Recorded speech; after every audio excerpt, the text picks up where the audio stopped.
Warning, warning, warning. Guess what's happening in Phoenix, Arizona today? You're right. It's hot. Guess what? It's always hot in Phoenix, Arizona in July. And that's just a start to the story for today. An interesting idea to challenge you and perhaps some of your thinking. I think you'll find it interesting on this Friday as we kind of take a time to cool down and flow into the weekend. Just some interesting ideas and then a wonderful song to send you on your way. I'm Stan Houston. The program begins right now.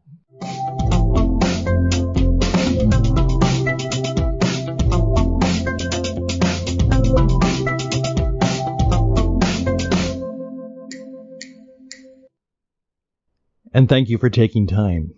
By the way, a number of you responded to my program yesterday in which I simply said, and I hopefully demonstrated to many of you, that this is not a climate emergency, and it's certainly not even a climate crisis. But of course, people are saying, "Oh, Stan, it's so hot. Don't you know this is the hottest time ever?" Well, unfortunately for you and your truth, that's not true.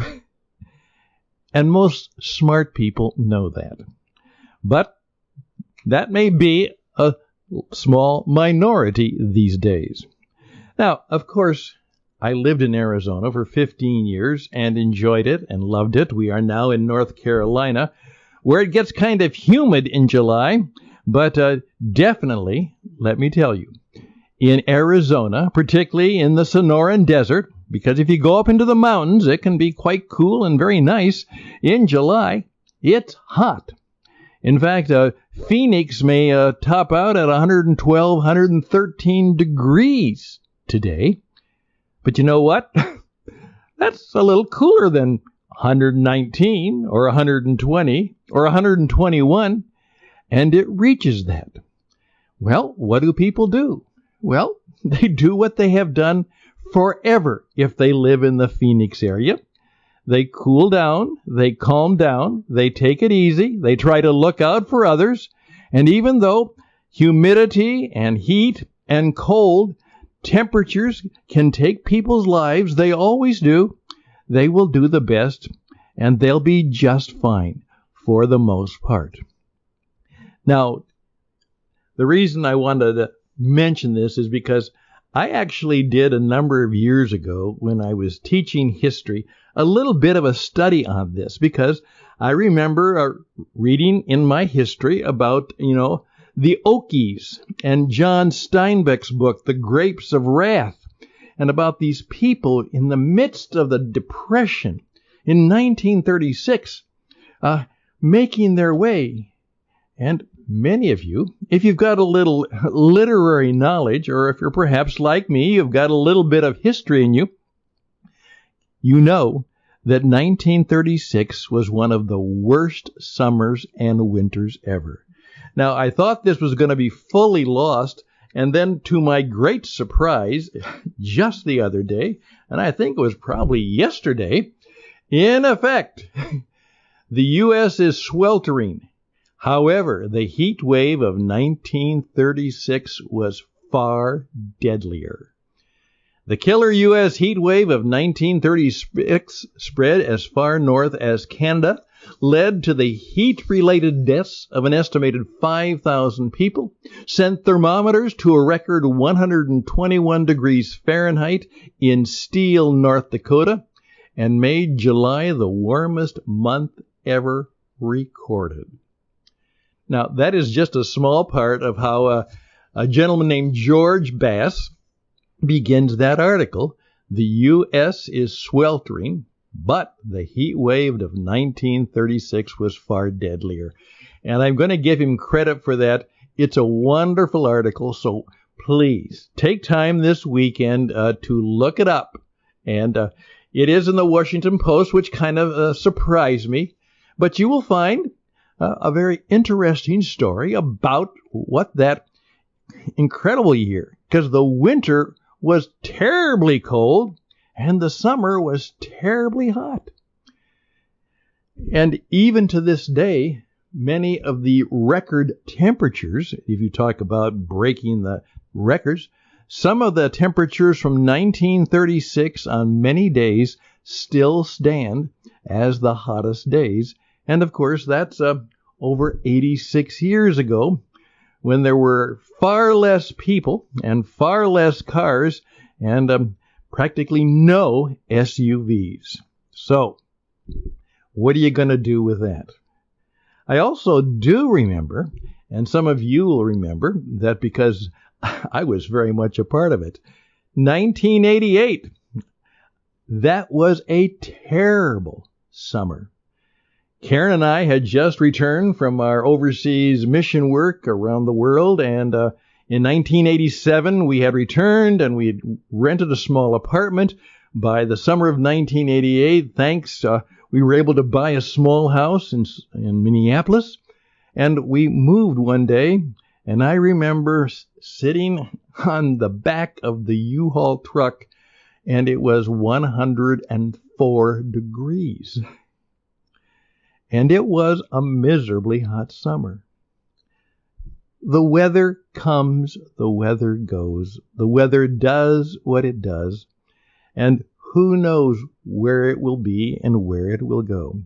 So simply to say this is the hottest time ever just isn't true.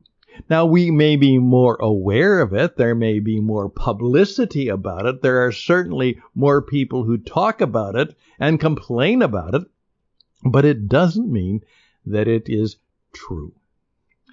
So I just wanted to pass that on as kind of a follow-up to the story and encourage you on this weekend to read that article. Very well done. And I'm in the business, no matter what, of commending people who write well, think well, speak well, and do good things. And that is a fascinating story. And there are still people who will remember, and he mentions them in the article, who actually still remember. Oh my goodness, they remember the summer of 36. Well, just let all of that sit on your head for a while. I'm Stan Houston. Some interesting ideas and perhaps news you can use, and certainly it'll give you something to talk about and think about. We'll be back.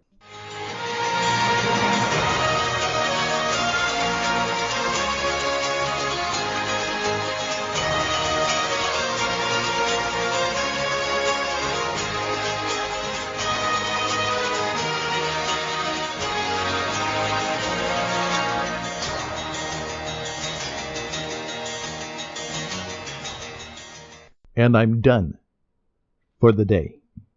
However, I'd like to just simply go out with a song that's very meaningful for me in the midst of life today. And perhaps you have heard it before. It's rather old-fashioned.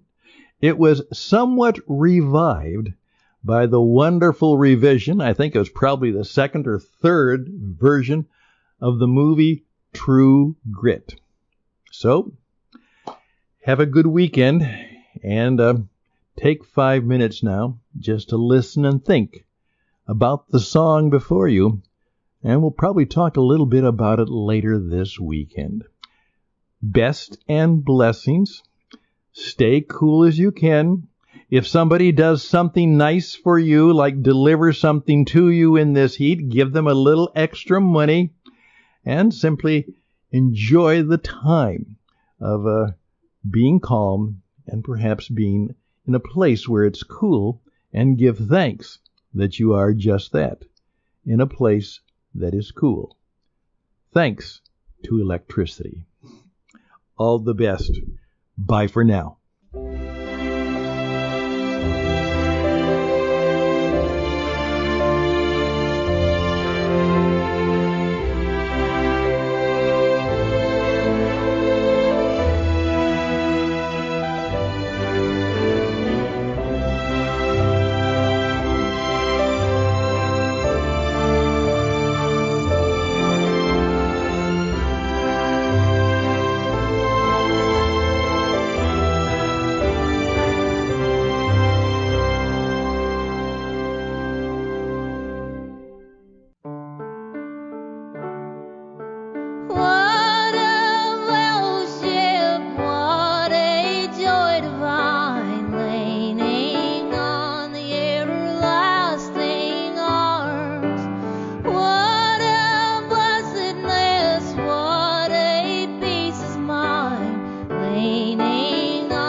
And thanks to Iris Dement for stirring my mind, moving my spirit, and touching my heart.